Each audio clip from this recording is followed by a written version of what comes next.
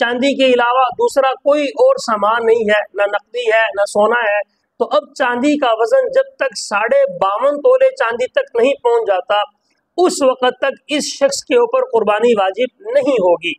اور اگر 52.5 تولے چاندی تک اس کا وزن پہنچتا ہے تو اب اس صورت میں یہ شخص صاحب نصاب ہوگا، اس پر قربانی واجب ہوگی۔ اگر کسی شخص کے پاس صرف نقدی موجود ہو، جیسے ہمارے ہاں مرد حضرات کے پاس نقدی تو موجود ہوتی ہے، نہ سونا ہے نہ چاندی ہے نہ دیگر کوئی ضرورت سے زائد سامان ہے، اب اس کا حکم یہ ہے کہ جب تک یہ نقدی اتنی نہ ہو جائے کہ اس سے 52.5 تولے چاندی خریدی جا سکے، اس وقت تک یہ شخص صاحب نصاب نہیں ہوگا اور اس پر قربانی بھی واجب نہیں ہوگی۔ ہاں اگر یہ شخص 52.5 تولے چاندی کو خرید سکتا ہے، اتنی نقدی اس کے پاس موجود ہے، اتنا اس کے پاس بیلنس موجود ہے، تو اب اس صورت میں یہ صاحب نصاب ہے اور اس پر قربانی کرنا واجب ہے۔ اور اگر کسی شخص کے پاس 2 قسم کے اموال ہوں یا 2 سے زیادہ اموال اس کے پاس موجود ہیں تو ان کا حکم یہ ہے، یعنی کسی کے پاس سونا بھی ہے چاندی بھی ہے، یا سونا چاندی اور اسی طرح نقد رقم بھی موجود ہے،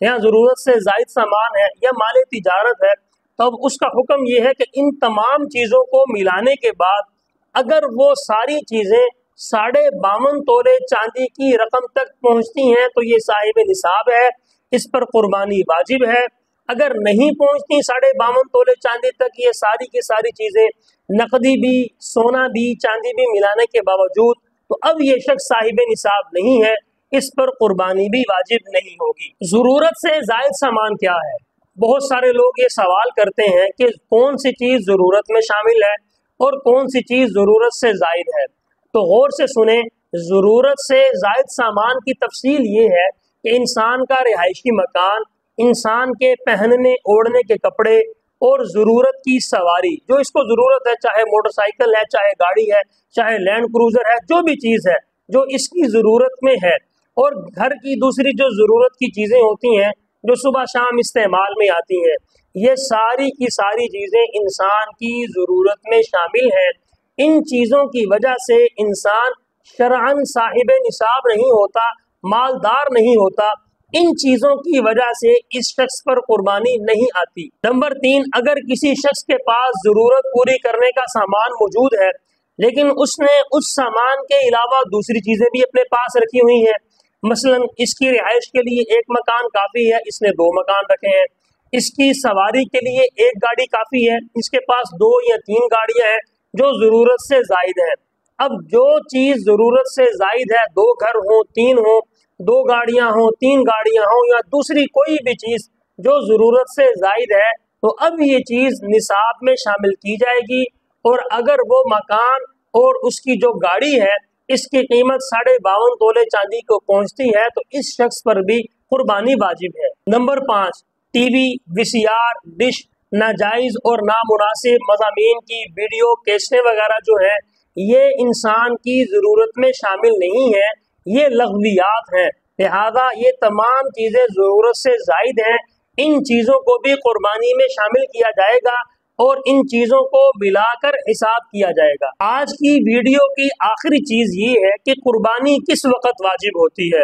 احادیث مبارکہ کی روشنی میں قربانی 10 ذی الحجہ کی طلوع فجر سے لے کر 12 ذی الحجہ کے غروب آفتاب تک اس کا وقت ہے، لیکن اس میں تھوڑی سی تفصیل بھی ہے۔ نمبر 1، شہر میں قربانی کی ابتدا نماز عید کے بعد ہوتی ہے، لہذا شہر میں کسی بھی جگہ پر اگر نماز عید ادا کر دی گئی تو اس کے بعد ہر شخص کے لیے، شہر میں رہنے والے کے لیے قربانی کرنا درست ہے، اگرچہ ان کے محلے کے اندر ابھی تک عید کی نماز ادا نہ کی گئی ہو، تب بھی یہ شخص قربانی کر سکتے ہیں۔ چھوٹے دیہات جہاں پر عید کی نماز درست نہیں ہے، یعنی عید کی نماز پڑھنے کے لیے وہاں شرائط موجود نہیں ہے، تو ان لوگوں کے لیے نماز فجر کے بعد بھی قربانی کر لینا ٹھیک اور درست ہے۔ نمبر 3، شہر والوں کا جانور اگر دیہات میں ہو تو اس دیہات کے اندر اس جانور کو نماز فجر کے بعد ذبح کر لینا یہ بھی ٹھیک ہے۔ نمبر 4، اگر کسی دوسرے کی طرف سے قربانی کی جا رہی ہے تو اس قربانی کرنے والے کے ملک کا اور جہاں قربانی ہو رہی ہے ان دونوں جگہوں میں اوقات کا ایک ہونا ضروری ہے۔ مثلا میرا کوئی بھائی سعودی عرب میں ہے، دبئی میں ہے، تو وہاں بھی آج قربانی کا وقت ہو، میں پاکستان میں اس کی قربانی کر رہا ہوں تو پاکستان میں بھی عید کا وقت ہو، تب تو قربانی درست ہے۔ یعنی وہاں پر اگر 2 تاریخ ہے، یہاں پر 1 ہے، یعنی ان کے ہاں عید کا دوسرا دن ہے، ہمارے ہاں عید کا پہلا دن ہے، تو وہاں بھی قربانی کا وقت ہے، یہاں بھی قربانی کا وقت ہے، قربانی کر سکتے ہیں، درست ہے۔ آخری چیز، اگر کوئی شخص قربانی کے ایام میں غفلت، لاپرواہی کی وجہ سے، کوتاہی کی وجہ سے جانور ذبح نہ کر سکا تو اب کیا کرے؟ اب اس شخص پر ایک چھوٹے جانور کی قیمت کو صدقہ کرنا لازم ہے۔ اب دوبارہ جانور نہیں ذبح کیا جائے گا کہ اس کی قربانی کریں، قربانی کرنے سے اس کو ثواب ملے گا، کیونکہ قربانی کا وقت گزر گیا۔ اب صرف یہ ایک چھوٹے جانور کی قیمت کو اللہ کے راستے میں صدقہ کر دے۔